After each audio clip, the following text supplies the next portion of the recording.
이 완벽한 공부법, 이게 이제 사실은 이제 그 아이들, 청소년들이 이제 공부하는 그런 내용들을 다루고 있는 책인데요. 그 책에 보니까 그 메타인지라고 하는 그 용어가 있는데 그게 제 눈에 확 띄었습니다.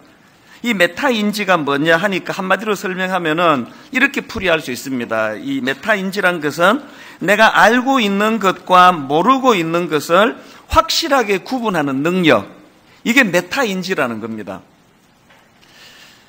이 메타인지와 관련해서 모 방송 제작팀이 이제 실험을 했는데요. 이 공부를 아주 잘하는 학생들, 더 정확하게 말하면 수능 성적이 상위 0.1% 안에 드는 학생들, 뭐 전교 1등권 아이들이겠죠. 그런 아주 특출나게 공부를 잘하는 그룹으로 이제 한 그룹을 묶고 나머지 그냥 평범한 그런 학생을 이제 한 그룹으로 묶어가지고 무슨 실험을 했느냐 하니까 이제 이런저런 테스트를 통해가지고 이 상위 1% 수능 성적이 특출한 이 아이들이 다른 나머지 평범한 애들하고 뭐가 달라서 이렇게 이제 공부를 잘하는가, 이거를 이제 그 테스트해보는 그런 실험을 했습니다. 뭐 예를 들면은 뭐 기억력 테스트, 뭐 이런 여러 가지 것들을 이제 점검을 했더니 의외의 결과가 일어난 거예요. 우리 생각에 기억력 테스트만 해도 평범한 보통 애들에 비해서 그 수능 성적 상위 0.1% 안에 드는 그 학생들은 막 굉장히 머리도 비상하고 기억력도 좋을 것 같은데 막상 결과를 보니까 이쪽 팀이나 저쪽 팀이나 큰 차이가 없더라는 거예요. 그러면 어디에서 차이가 나서 그 아이들은 그렇게 공부를 잘하느냐, 그 책에 있는 설명을 그대로 옮겨드리자면 내용이 이렇습니다.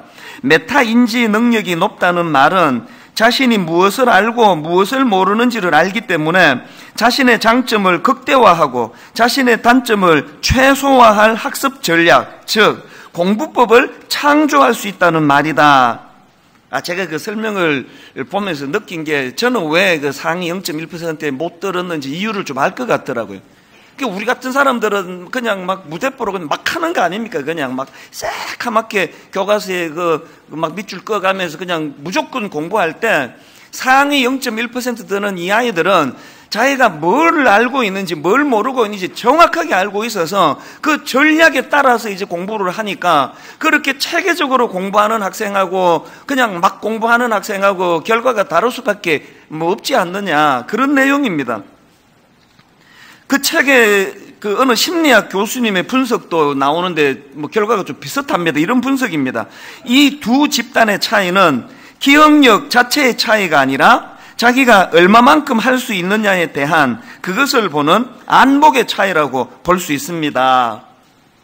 저는 이 메타인지와 관련한 이런 설명들을 보면서 자기 자신을 정확하게 아는 것, 그리고 또 내가 뭘 알고 있고 뭘 모르고 있는지를 정확하게 구분하는 능력을 갖추는 것, 이게 뭐 공부 잘하는 데만 이게 필요하겠습니까?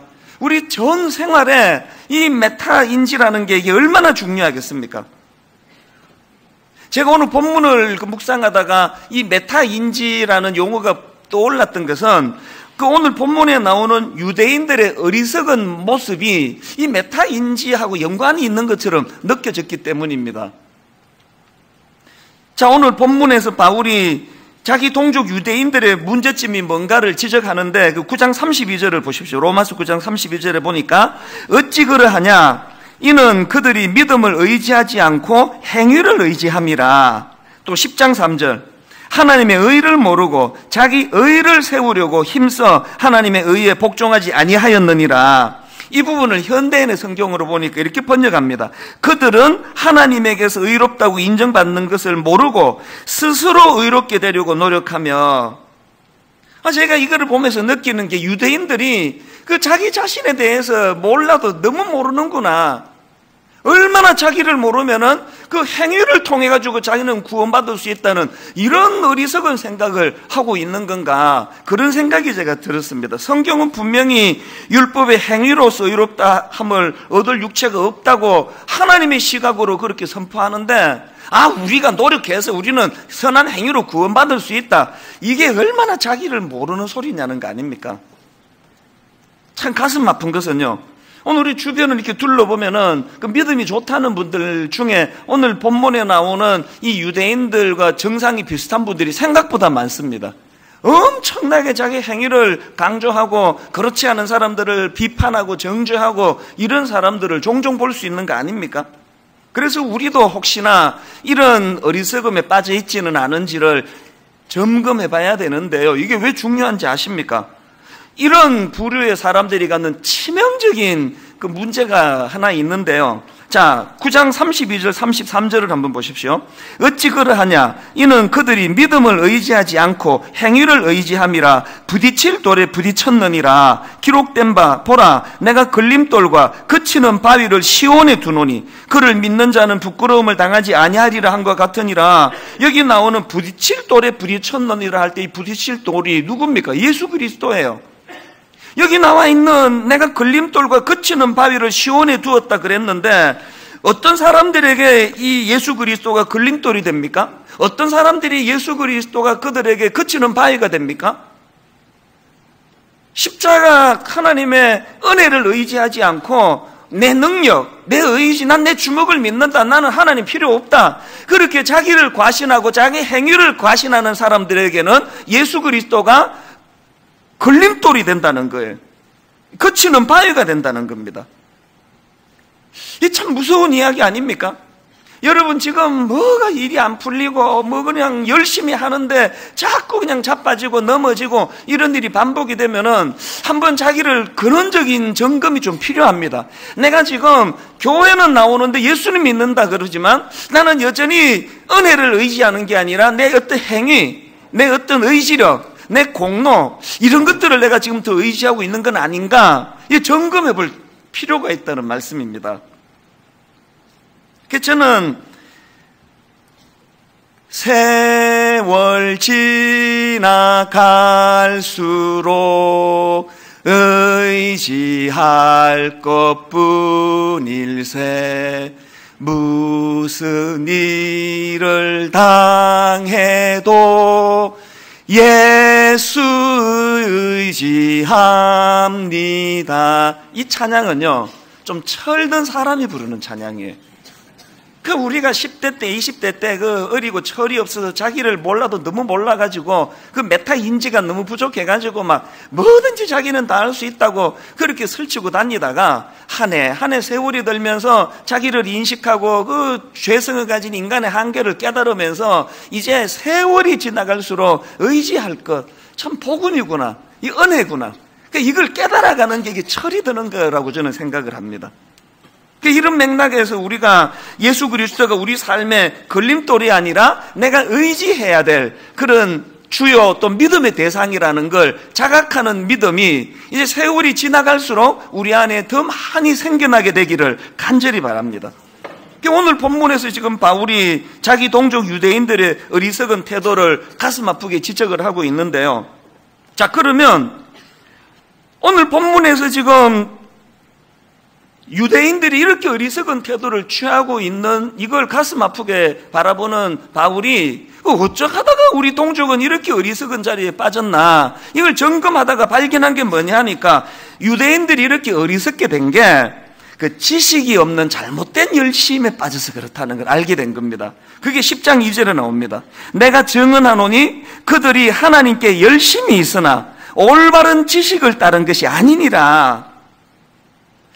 저는 청소년 사역을 오래 하지 않았습니까? 옛날에 그 교사들을 대상으로 교사 강습회 막 전국을 다니면서 이제 교사 강습회 할 때 제가 이제 종종 사용하던 표현이 이겁니다. 무식이 열심을 만날 때 최악입니다. 그런 이야기를 종종 했습니다.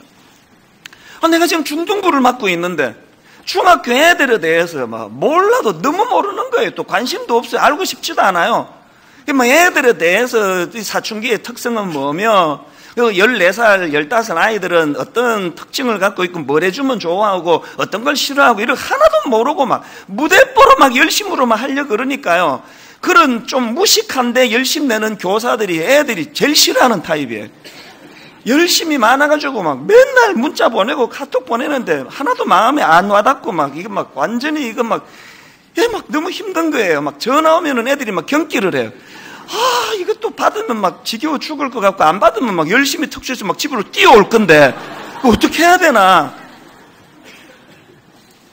그래서 제가 강습회 같은 거 할 때 늘 권면했던 게, 약간 비꼬누트로 권면했던 게, 애들에 대해서 잘 모르시면 열심도 내지 마시라고. 그 애들에 대해서 잘 무지하고 관심이 없으면 가끔 가다가 결석도 해주시고, 지각도 자주 하고, 애들한테 연락도 하지 말고, 이게 왜 무식과 열심히 만나면 최악이기 때문이에요. 우리나라 부모님들이 반성해야 되는 게 그거 아닙니까? 막 내가 내 배로 낳아내기 때문에 난 우리 애 잘 안다 그러는데요. 사실은 대부분의 부모님들이 자기 애들 잘 몰라요. 진짜 잘 모릅니다. 그래서 애들이 너무 부모님에게 상처를 받는 게 맨날 이런 말 하는 거 아닙니까? 어떻게 우리 엄마는 저런 놀라운 진리의 말씀을 이렇게 남의 속을 뒤집어 가면서 할 수 있는 기술을 갖고 있느냐고. 이 상대방이 이 말을 어떻게 조리 있게 해야 되는지, 그 아이가 그걸 받아들이는지 이런 걸 잘 모르시니까 교훈한다고 할수록 애들은 더 힘든 거예요. 이게 다 그 무식과 열심히 만난 결과 아닙니까? 신앙생활도 마찬가지예요.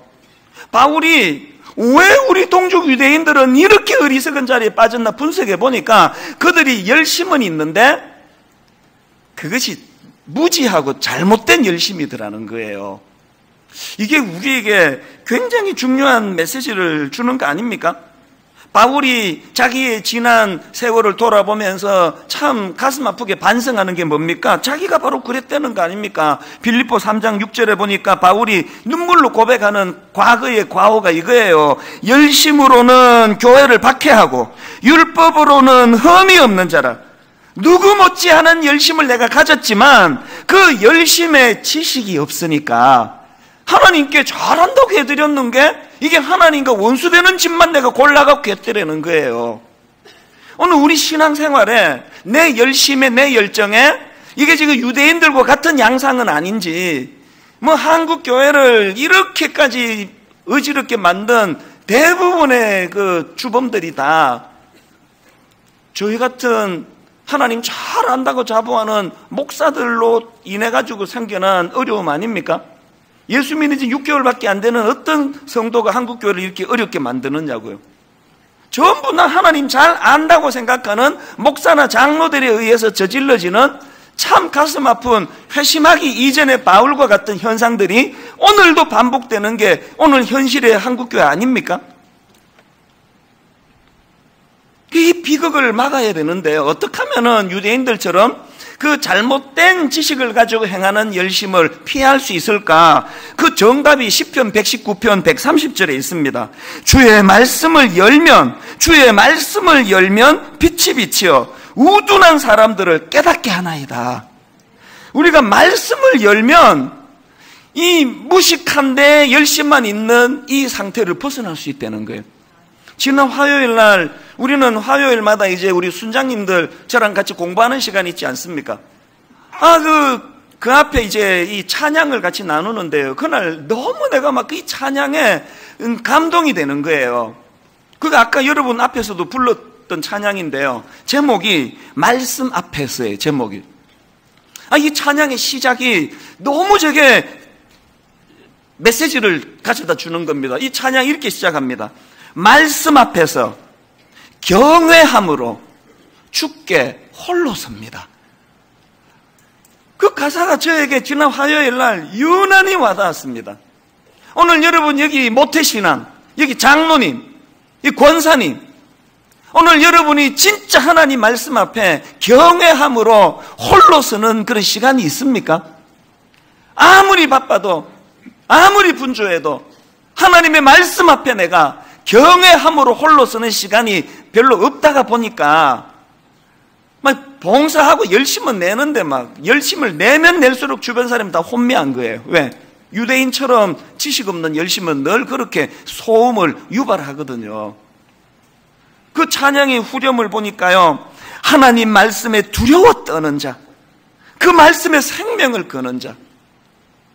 자칫하면은 이 타락한 세상에서 온 세상 사람들 다 그렇게 사는데 나만 어떻게 그렇게 살아?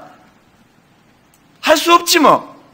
그렇게 하고 그렇게 세속적인 삶을 살다가 이 말씀에 직면을 하면 하나님 말씀에 두려워 떠는 마음이 생겨나는 것, 이것이 지금 작동되고 있습니까?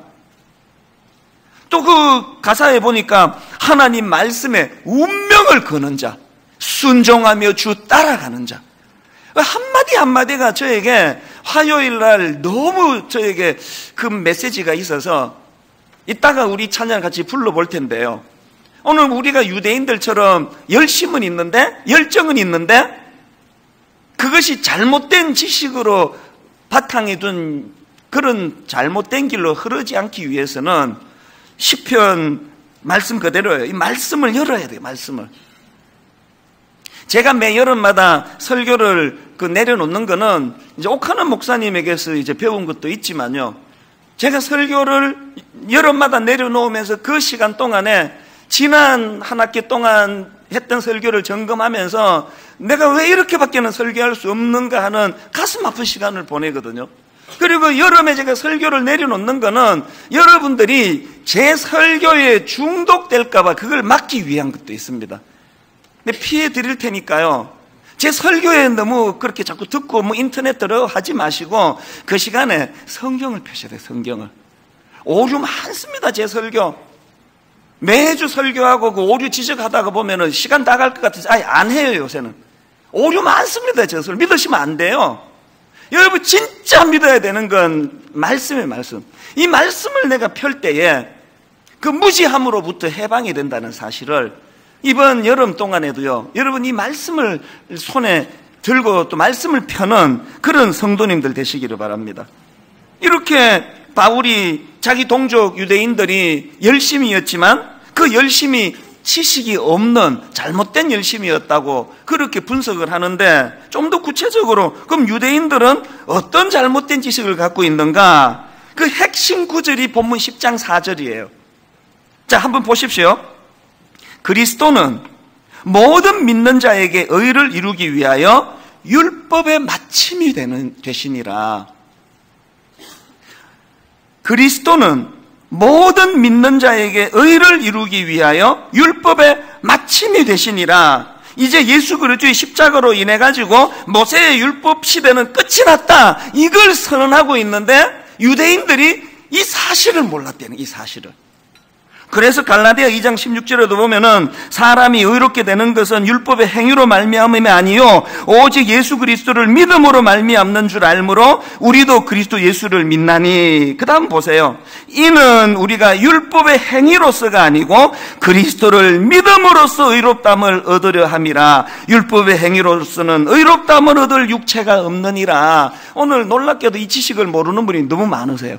여전히 유대인들 그 뒷공지 따라다니듯이 열심을 가지고 막 열정을 가지고 행위를 의지하면서 살아가니 신앙생활이 공허한 거예요, 공허. 오늘 우리 안에는 그런 공허한 잘못된 지식으로 인한 잘못된 신앙생활 정말 없었으면 좋겠습니다. 그 자리에 참 이 자격 없는, 저는 이런 생각을 해요. 만약에 이 10장 4절 그리스도는 우리 모든 믿는 자에게 의를 이루기 위하여 율법의 마침이 되시느니라, 이 말씀이 없었더라면 여전히 내가 행위를 통해서 율법을 통해서 이것을 통해서 내가 구원을 받는 그 길을 주님이 제시하셨더라면 어떡할 뻔했습니까? 큰일 날 뻔한 거 아닙니까? 시간이 갈수록 은혜가 되는 거예요. 이 은혜라는 것은요, 감격으로 내게 다가오는 거 아니겠습니까? 제가 지난주에 그 찬송가 257장 3절을 옛날 어른들은 막 이 찬양을 눈물로 막 불렀다고, 막 박수도 이렇게 치면서 불렀다고. 그리고 특히 3절, 나 같은 죄인이 용서함 받아서 주 앞에 옳다 얻음을, 이걸 어릴 때 보니까 어떤 권사님이 나 같은 그 XX로 막 부르면서 찬양하더라. 뭐 그렇게 이제 제가 설교를 하고는요, 내 집에 가서 너무 그 한 게 후회가 되는 거예요. 또 이게 미국에 우리 어머니가 또 들으시면 또 니는 어떻게 그 강단에서 그런 저속한 표현을 쓰느냐고, 왜 그러냐고 막 그러실 것 같고, 그래가지고 막 초반에 제가 주초에 좀 마음이 복잡했습니다. 그때 그걸 내가 그냥 할까 말까 할 때 안 했어야 되는데, 그 괜히 그 쓸데없는 걸 해가지고 이 강단에서 그냥 그 저속한 표현을 써가지고 오해하시는 분이 또 시험에 들면 어떡하나 막 굉장히 내가 걱정을 많이 했는데, 그런데 놀랍게도 그러고 있는데요, 모 신학대학에서 교리를 가르치는 교수님에게 메일이 왔는데 그게 대박이었다는 거예요. 너무 좋은 표현이었다고. 그래서 제가 어리둥절했습니다. 그 교수님, 그 신학교에서 그 교리를 가르치는 교수님 하시는 말씀이 그 메일에서, 목사님 그 찬양 나 같은 XX 그 부분에서 깊은 울림이 있었습니다. 근데 너무 위로를 받았습니다, 사실. 이 교수님이 울림이 있었다는데 이번 주 또 해야 되나? 막 그런 생각을 했는데요. 그분이 그 메일에다가 하시는 말씀이 뭐냐 하니까, 루터도요, 자기 자신을 가리켜가지고 더러운 구더기 부대자루 같은 존재라고 그렇게 불렀대요. 그 더러운 구더기 부대자루 같은 인생을 그 권사님식으로 말하면 그 XX 같은 나 같은 그거 아닙니까? 그래서 제가 굉장히 좀 그 위로를 좀 받았는데, 그리고 그 다음 날인가 이제 우리 요즘에 이제 교역자들 또 직원들하고 한 6명, 7명 이게 팥빙수 데이트를 한다 그랬지 않습니까? 이제 팥빙수를 먹으면서 이제 우리 직원들이 있는 데서 내가 그 얘기를 했거든요. 내가 그때 그 표현하고 나서 이게 저속한 표현을 한 것 같아서 좀 마음에 부담이 됐다니까. 그 얘기 듣던 우리 그 사무장이 옆에 있다가 하는 말이, 목사님 무슨 말씀을, 옛날 우리 어릴 때는 그 부흥사들이 막 그걸 따라 부르라 그러고 그랬다고, 그렇게도 옛날에 다 했다고 그래서, 근데 2차로 또 위로를 좀 받았거든요. 근데 결정적으로 위로를 받은 건 어제 저녁이에요.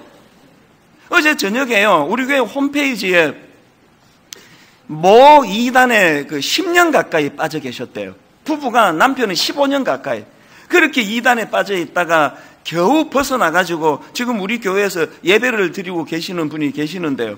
지난주에 이분이 막 엄청나게 은혜를 많이 받았다는 거예요. 그 내용이 이렇습니다. 저번 주 말씀을 들으며 참으로 많이 울었습니다. 나 같은 쌍년 말씀을 듣는 순간 눈물이 확 쏟아졌습니다. 제가 이제 더 이상 이런 저속한 표현을 자꾸 쓸 마음은 없는데요. 근데 지금 계속 또 이제 이런 표현 쓰는 거 그래서 좋은 건 또 아니에요. 그러나 그런 표현을 하고자 했던 그 권사님의 그 순전한 마음, 표현은 좀 그게 그렇게 지혜로운 건 아니지만 정말 은혜가 아니면 내가 어쩔 뻔했나 하는 그 구원의 감격이 그 옛 어른들에게 묻어났다는 그 얘기를 하고 싶었고요. 그 신학교 교수님이 메일이 와가지고 루터조차도, 우리가 보기에 그 성자 같은, 성인 같은 그 루터조차도 자기 스스로를 더러운 구더기 부대자루 같은 존재라고 그렇게 이 표현을 했다고 하는, 그 이단에 빠져있던 그분이 여기 와 예배를 드리면서 그렇게 그 대목에 눈물이 쏟아진다는 이 모든 공통점이 뭐겠습니까? 은혜를 안다는 거 아닙니까? 은혜를. 자격 없는데 내버려뒀으면 구원받기는커녕 멸망받을 수밖에 없는 비참한 존재인데, 이제 율법을 마감해 주시고 은혜의 시대를 도래하기 위하여 십자가 지신 그 감격이 세월이 갈수록 내 안에서 용솟음 치더라는 거예요. 그래서 여러분, 우리는 로마서 10장 4절 말씀, 그리스도는 모든 믿는 자에게 의를 이루기 위하여 율법의 마침이 되시니라, 이것이 눈물로 감격으로 읽혀지는 그런 성도님들 되시기를 바랍니다. 근데 오늘 본문에 보면은요, 이 10장 4절 말씀이 마음에 그 은혜로 와닿는 사람들에게 두 가지 지침을 주는 것을 볼 수가 있는데요. 어떤 지침인가 보니까 은혜를 아는 사람들이 기억해야 될 두 가지 지침 중에 첫 번째가 이겁니다. 마음으로 믿어요. 마음으로 믿어. 10장 9절을 먼저 보시겠습니까? 내가 만일 내 입으로 예수를 주로 시인하며 또 하나님께서 그를 죽은 자 가운데서 살리신 것을 내 마음에 믿으면 구원을 받으리라. 그리고 10절, 사람이 마음으로 믿어 의에 이르고. 여기에 이제 마음이 나오잖아요. 이 신약 성경은요, 이 마음을 표현할 때 두 단어가 주로 사용이 되는데요, 그때 그 사용할 때의 그 상황이 다 다릅니다. 이 성경에서 마음이라는 것을 설명할 때 나오는 첫 번째 단어가 카르디아라는 단어고요, 그리고 또 다른 한 단어가 누스라는 단어예요. 이 카르디아는 이제 마음을 표현할 때 쓰는 성경의 이 카르디아는요, 가슴, 심장 이런 뜻을 가지고 있는 단어고요. 그런가 하면은 누스라는 단어는 머리, 이성, 뜻 이런 뜻을 갖고 있는 단어예요. 자, 예를 들면은 로마서 11장 34절. 누가 주의 마음을 알았느냐? 누가 그의 모사가 되었느냐? 여기에도 마음이 나오는데 이건 지금 누스예요, 누스. 뭐가 강조가 된 겁니까? 지식이 강조됐습니다. 누가 주의 생각을 알겠느냐? 누가 주의 뜻을 알았느냐? 이 지식을 강조하는 마음이에요. 그런가 하면은 요한복음 16장 22절에 보니까 지금은 너희가 근심하나 내가 다시 너희를 보리니 너희 마음이 기쁠 것이요. 여기 나오는 마음은 카르디아예요. 마음이 기쁘다 할 때는 뭘 강조한, 감정을 강조한 거 아닙니까? 오늘 본문 10절에 나오는 사람이 마음으로 믿어 할 때 마음은 카르디아예요. 뭘 의미할까요? 너희가 마음으로 믿어 할 때 이 카르디아라는 단어를 쓸 때 그 하나님의 심정은 뭡니까? 믿음은 이성적으로 머리에만 머무는 게 아니라는 거예요. 물론 처음 하나님을 알아갈 때 성경 공부도 하고 지식도 알고 머리로서 이게 담겨야 되지만 은혜가 더해지면은 가슴으로, 심장으로, 감격으로. 그래서 제가 이 구절을 읽을 때마다 종종 우리 교역자들 얘기하지 않습니까? 저는 우리 부교역자들에게 원하는 게 딱 하나예요. 네 마음을 다오. 다른 거 원하는 거 없습니다. 뭐 이제 요구하는 거 하나도 없습니다. 네 마음을 다오. 그러면서 제가 아버지 하나님의 마음이 딱 이거라는 거예요. 하나님이 여러분에게 뭘 원하십니까? 뭐가 부족하셔서 원하시는 게 있겠냐고요. 하나님이 여러분에게 원하시는 거 딱 하나예요. 네 마음을 다오. 이게 지금 본문에서 말하는 카르디아, 마음으로 믿어, 마음으로. 저는 외부 활동을 안 하기 때문에요. 거의 뭐 카톡도 안 하고 페이스북도 안 하고 또 뭐 아무것도 안 하거든요. 그러다 보니까 그 소문이 나기를 와, 이찬순 목사는 되게 외로울 거라고. 어떤 모임에도 안 오고 활동도 안 하고 그래서 외로울 거라고 그런 이야기를 한다는 소리를 제가 들었는데 진짜 모르시는 말씀이에요. 외롭기는 뭐가 외롭습니까? 마음을 주는 너무너무 고마운 젊은 교역자들이 제 주변에 얼마나 많은데 뭐가 외롭습니까? 꼭 무슨 뭐 대형교회는 대형교회 목사들끼리 모여야 뭐 외로움이 없으십니까? 그거 아니라고 봅니다. 그게 뭐 내 동생이든 내 후배건 마음을 주는 동력자가 주변에 있다면 외롭지 않습니다. 하나님이 여러분에게 네 마음을 다오. 네 마음을 다오. 그런가 하면은 두 번째로 기억해야 될 지침이 뭐냐? 이렇게 마음으로 믿고 그 다음에 입으로 시인하여 10절을 다시 보십시오. 사람이 마음으로 믿어 의에 이르고 입으로 시인하여 구원에 이르느니라. 존 스토트 목사님은 이 부분을 설명하면서요, 이 마음으로 믿어, 이게 내적인 믿음을 의미하는 거라면 입으로 시인하여 이건 그것에 대한 외적인 고백이다, 그렇게 설명한 글을 봤습니다. 여러분, 근데 여기서 우리가 알아야 되는 건요, 이 10절에 나오는 그 마음으로 믿고 입으로 시인하여라는 이 표현은요, 히브리 문학의 대꾸법이에요. 히브리 문학의 대꾸법의 특징은 뭐냐면은 이게 지금 따로따로 이거 하고 그 다음에 이게 아니에요. 이 대꾸법이라는 거, 이 동시에 일어나는 게 동시에. 그래서 신명기 30장 14절에 보니까 오직 그 말씀이 내게 매우 가까워서 내 입에 있으며 내 마음에 있은즉, 지금 동시에 일어나고 있죠. 내 입에 있으며 내 마음에 있은즉 내가 이를 행할 수 있느니라.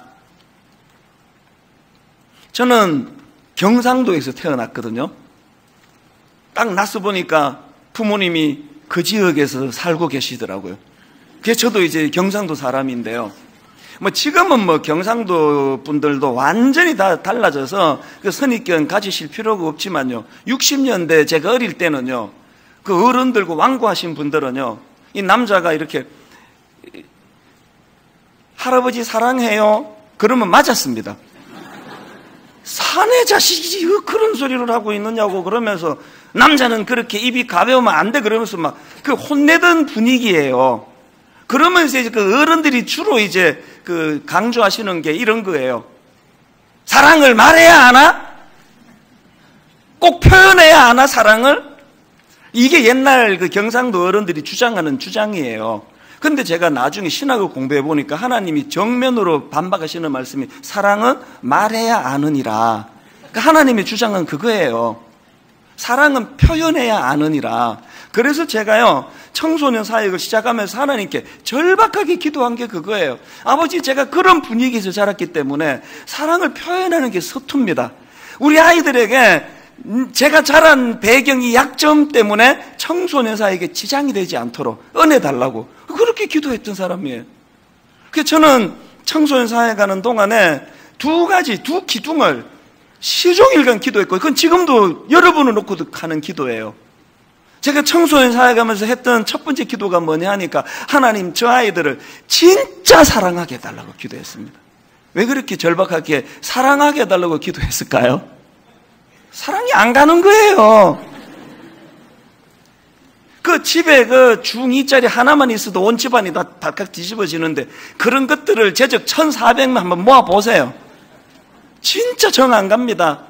여름 수련회요, 몇 달을 내가 설교 준비하고 정말 이것들에게 내가 복음을 전해야 되겠다, 온 정성을 다해 설교 준비해가지고 수련회 첫날 2시간 동안 진액을 다 쏟아가지고 설교를 마치고 온 몸이 그냥 땀으로 범벅이 되어 있는데, 꼭 예배 끝나면 5명이 와요. 이렇게 말합니다. 목사님, 오늘 설교 엄청 길었던 건 아시죠? 뭔 말을 하고 싶은 거냐, 너 지금. 좀 있으면 또 딴 팀이 또 와요. 아까 그 목사님 그 웃기려고 했을 때 하나도 안 웃겼던 건 아시죠? 진짜 정이 안 가요. 도망가고 싶어요. 그래서 기도한 거예요. 하나님, 저 아이들을 내 진짜 사랑하게 해주세요. 기왕에 하는데, 사랑은 은사더라고요. 구하니까 주시더라고요. 어느 순간 이것들이 이뻐지기 시작하는데요, 만 10년을 황홀하게 사랑을 했습니다. 두 번째로 제가 구한 게 뭔지 아세요? 하나님, 내가 저 아이들을 사랑한다면 그 사랑을 잘 표현할 수 있게 해주세요. 버벌 커뮤니케이션으로 설교 시간에 너무너무 사랑한다, 니들 때문에 난 너무 행복하다. 난버벌 커뮤니케이션으로 일주일에 주중에 서울, 경기도 학교를 4군데, 5군데 쫓아다니면서 프라이드가 휘날리도록 학교 현장을 뛰어다니면서 치킨 사주고 떡볶이 사주고, 그건 난버벌 커뮤니케이션, 비언어로 사랑을 표현하는 거였거든요.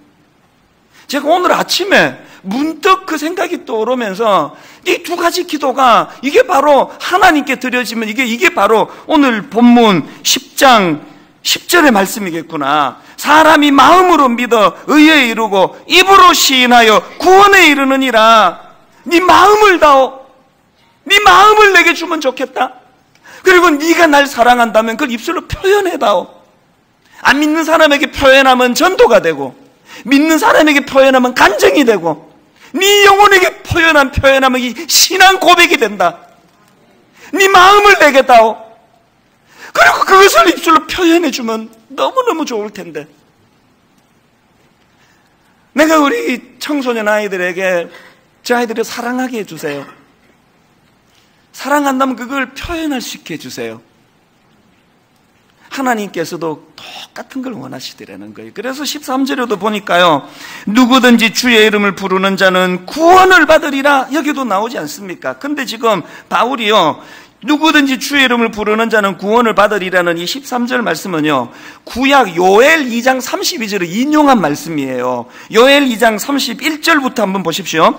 여호와의 크고 두려운 날이 이르기 전에 해가 어두워지고 달이 핏빛같이 변하려니와 누구든지 여호와의 이름을 부르는 자는 구원을 얻으리니. 바울이 이걸 그대로 지금 따온 거예요. 여기에 바울이 이걸 왜 따왔을까요? 이 요엘서의 배경은요, 그 당시 이스라엘 백성들의 어려움은 이 메뚜기 떼로 대표되는 이방 민족의 약탈로 고통하던 때예요. 한번 생각을 해보세요. 억지로 그냥 농사 짓고 우리로 치면 그렇게 이제 추수할 때가 되면 그 악한 것들이 와가지고 이걸 싹쓸해가지고 약탈을 해가니 막 죽을 것 같은 거예요. 그런 절망적인 상황이 그들을 괴롭힐 때 대안으로 주신 게 요엘 2장 32절, 누구든지 여호와의 이름을 부르는 자는 구원을 얻으리니. 바울이 이걸 여기다 왜 인용해 왔을까요? 그냥 습관적으로 나더러 주여 주여 이런다고 구원받는 게 아니다.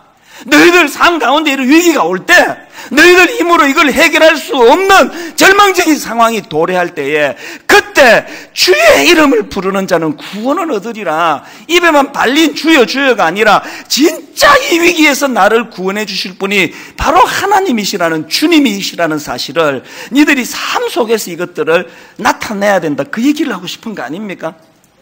그리고 또 한 가지요. 13절에 보니까 주의 이름을 부르는 자는 구원을 받는데 그 앞에 누구든지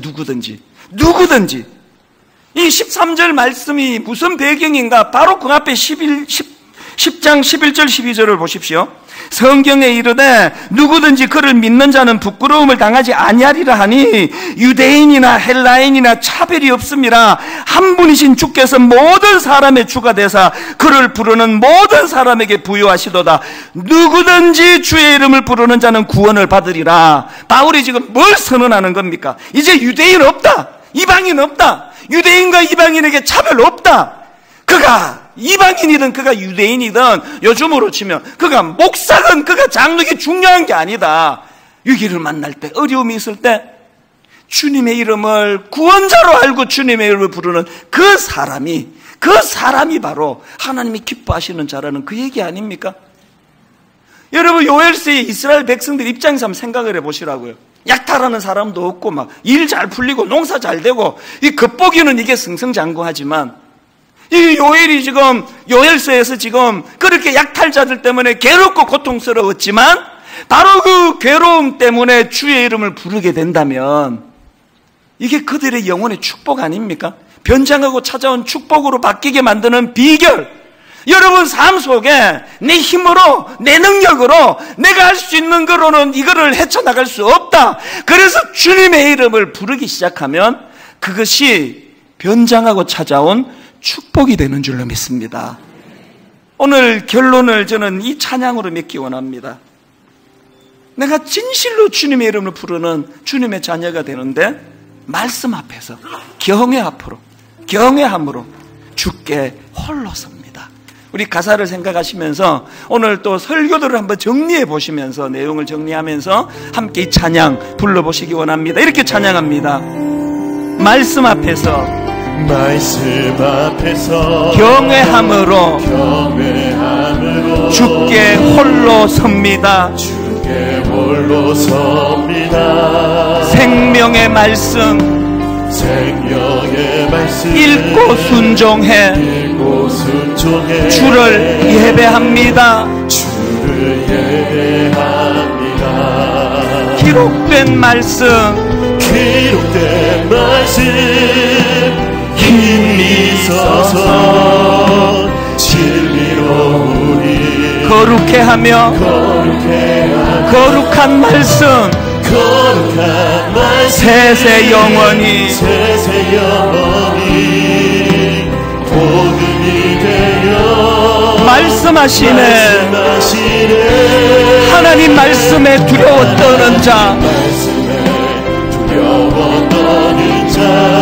그 말씀에 생명을 거는 자, 한 사람 찾으시는 주님의 약속을 믿어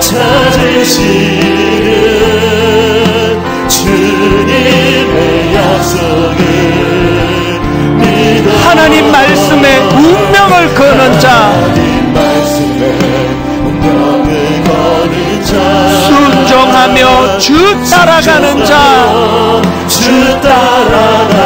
영원한 하나님 나라 이뤄갈 주의 교회여 일어나라. 말씀 앞에서 경외함으로 주께 홀로 섭니다. 생명의 말씀 읽고 순종해 주를 예배합니다. 기록된 말씀 힘이 있어서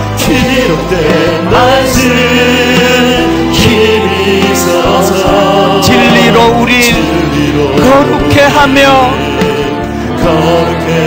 거룩한 말씀 세세 영원히 복음이 되어 말씀하시네. 우리가 진실로 이렇게 되기를 원합니다. 하나님 말씀에 두려워 떠는 자, 그 말씀에 생명을 거는 자, 한 사람 찾으시는 주님의 약속을 믿어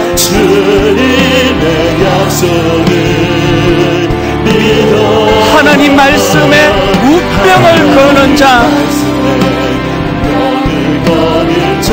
순종하며 주 따라가는 자, 영원한 하나님 나라 이루어갈 주의 교회여 일어나라. 내가 믿고 또 의지하며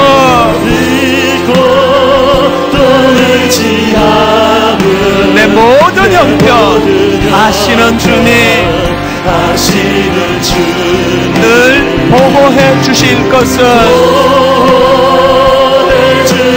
나는 확실히 아네. 하나님의 은혜로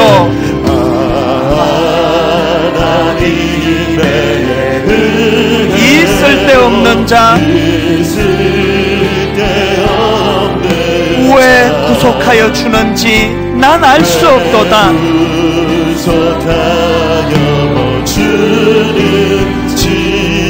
그러나 감격으로 부르는 노래가 이겁니다. 내가 믿고 또 의지하며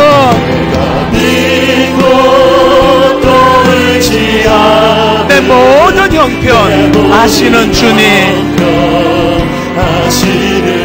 늘 보호해 주실 것을 나는 확실히 아네. 왜 내게 굳센 믿음과 또 복음 주셔서 은혜 아닙니까? 내 마음이 항상 편한지 난 알 수 없도다. 주님의 이름을 부르는 자들에게 주시는 주님의 샬롬, 내가 믿고 또 의지하며 내 모든 형편 아시는 주님 늘 보호해 주실 것을 나는 확실히 아네. 우리가 자리에서 일어나셔서 내가 믿고 또 의지하며 내 모든 형편 아시는 주님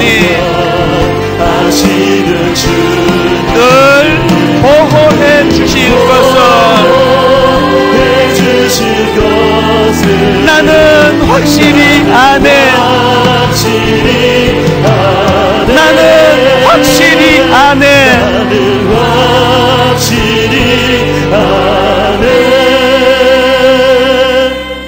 사람이 마음으로 믿어 의에 이르고 입으로 시인하여 구원에 이르느니라. 누구든지 주의 이름을 부르는 자는 구원을 받으리라. 하나님, 오늘 이 말씀이 우리에게 아픔이 됩니다. 우리에게 찔림이 됩니다. 아버지, 우리가 바로 그 유대인들입니다. 열심은 있는데, 열정은 있는데, 잘못된 지식을 바탕으로 한 열정으로 오늘 교회들이 이렇게 어려운 자리에 빠졌고 거기에 종이 서 있습니다. 용서하여 주시기 원합니다. 아버지, 우리의 열심이 열정이 드러나기 전에 하나님의 말씀으로 정확한 지식을 가지고 행하는 열정이요 열심이 되게 하여 주시기 원합니다. 모세 율법은 끝났다고 선언해 주시는 그 말씀의 지식이 없어서 여전히 땀을 뻘뻘 흘리며 뭔가 열심히 하나님께 뭔가 드려야지만 나는 하나님께 사랑받을 수 있다는 이 잘못된 생각에 사로잡혀 있는 성도들이 얼마나 많은지요. 주님 끊임없이 우리에게 들려주시는 말씀은 나는 네가 그 무엇을 많이 해서가 아니라 네 존재가 너무 사랑스럽다고, 십자가로 너를 구원해 주었기 때문에 네 존재 자체가 너무 귀하다고. 아버지, 우리는 왜 이 복음의 진리가 주는 자유함이 없는지요? 오늘 우리 마음 안에 하나님, 요엘서에 나와 있는 그런 상황이 맞닥뜨려질 때에 악한 것들이 우리 가정을 휘몰아치고 우리 힘으로는 그것을 막을 수가 없고 이런 아픔 저런 아픔이 엄습해 올 때에 누구든지 주의 이름을 부르는 자는 구원을 얻으리라. 주인 되시는 주님이 이 문제를 해결할 능력자 되심을 인정하고 선포하며 네 마음을 다하고 말씀하신 하나님의 말씀에 반응하며 마음을 주님께 드리며 그것을 입술로 선포해다오 주님의 말씀을 순종하면서 아버지, 우리가 삶 가운데 그렇게 기쁨으로 주의 복음을, 주님의 은혜를, 그 하나님의 크심을 입술로 선포하면서 내 삶 속에서 복음의 능력을 맛보면서 살아가는 그런 귀한 주님의 자녀들이 되게 하여 주시옵소서.